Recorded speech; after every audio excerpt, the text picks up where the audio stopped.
दोस्तों, समझदारी से लिए गए फैसलों का रिजल्ट भले ही कुछ समय बाद देखने को मिले, लेकिन इसके फायदे लंबे समय तक देखे जाते हैं।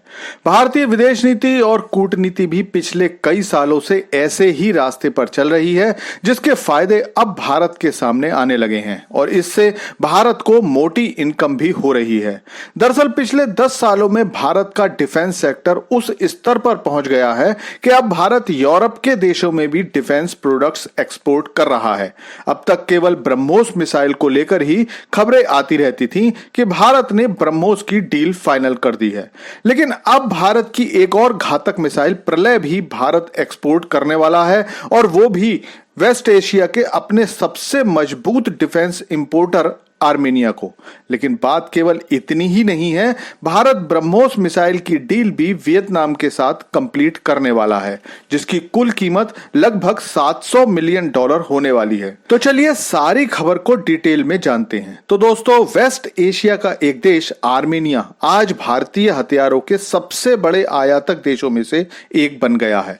इससे पहले भारत आर्मेनिया को 155 मिलीमीटर होवित्जर तोपें, आकाश मिसाइल सिस्टम और राडार सिस्टम भी दे चुका है, और इसी वजह से जो आंकड़े सामने आ रहे हैं उसके अनुसार आर्मेनिया अपनी कुल हथियार खरीद का 43% भारत से खरीदने लगा है। और यह रिपोर्ट सामने आई है विश्व हथियार मार्केट पर नजर रखने वाली संस्था सिप्री की तरफ से। दरअसल आर्मेनिया का अपने पड़ोसी देश अजरबैजान से पिछले कई दशकों से विवाद चल रहा है। पिछले 4 सालों में 2-3 बार इन दोनों देशों के बीच भयंकर लड़ाई हो चुकी है और अजरबैजान ने आर्मेनिया के नागोर्नो काराबाख पर कब्जा कर लिया है। अजरबैजान एक मुस्लिम देश है और उसे तुर्की और पाकिस्तान का पूरा समर्थन रहता है। अजरबैजान को ज्यादातर हथियार तुर्की और इजराइल से मिलते हैं, लेकिन पिछले 4 सालों में आर्मेनिया भारतीय हथियारों की ताकत से इतना खुश है कि अब वो भारत की प्रलय मिसाइल को लेना चाहता है। इस खरीद को लेकर लगभग सारी बातचीत हो चुकी है और जल्दी ही ये डील पूरी हो जाएगी। लेकिन अब मैं आपको थोड़ा प्रलय मिसाइल के बारे में बता देता हूं, जिससे आप खुद समझ जाओगे कि क्यों प्रलय मिसाइल की डिमांड आर्मेनिया ने की है। और इसकी खरीद की खबर आते ही अजरबैजान के साथ साथ तुर्की का गला भी सूखने लगा है। दरअसल ब्रह्मोस की तरह प्रलय भारत की सबसे घातक मिसाइलों में से एक है। इसकी मारक क्षमता 150 से 500 किलोमीटर तक है और यह 500 से 1000 किलोग्राम तक का वॉरहेड ले जाने में सक्षम है।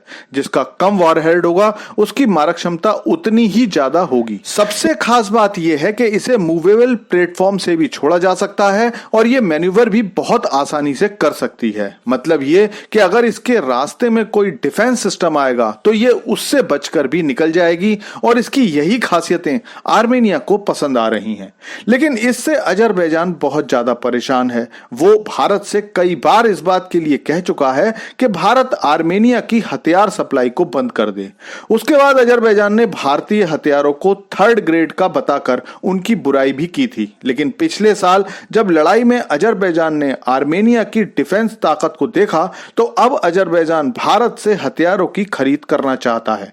हालांकि अगर आपको लगता है कि अजरबैजान भारत से सचमुच संबंध सुधारना चाहता है तो यह आपकी गलती होगी, क्योंकि अजरबैजान उन देशों में से है जिन्होंने पाकिस्तान के बनने के बाद उसे सबसे पहले मान्यता दी थी। अजरबैजान कई बार भारतीय कश्मीर के बारे में नेगेटिव बातें भी कर चुका है और सरकार की आलोचना भी कर चुका है, और इस बार भी अजरबैजान ने भारत के सामने हथियार खरीदने की सामने से इच्छा नहीं जताई है, बल्कि एक तीसरे देश के जरिए भारत से हथियार खरीदने की इच्छा जाहिर की है। लेकिन भारत इन हरकतों को अच्छी तरह से समझता है और उसने इस तीसरे देश को साफ कह दिया है कि वो अपने पुराने खरीदार आर्मेनिया का भरोसा नहीं तोड़ सकता। तो अजरबैजान को हथियार बेचना नामुमकिन है। वैसे तो इस तीसरे देश का नाम सामने नहीं आया है, लेकिन डिफेंस एक्सपर्ट्स यूएई या फिर रूस की तरफ ही इशारा कर रहे हैं।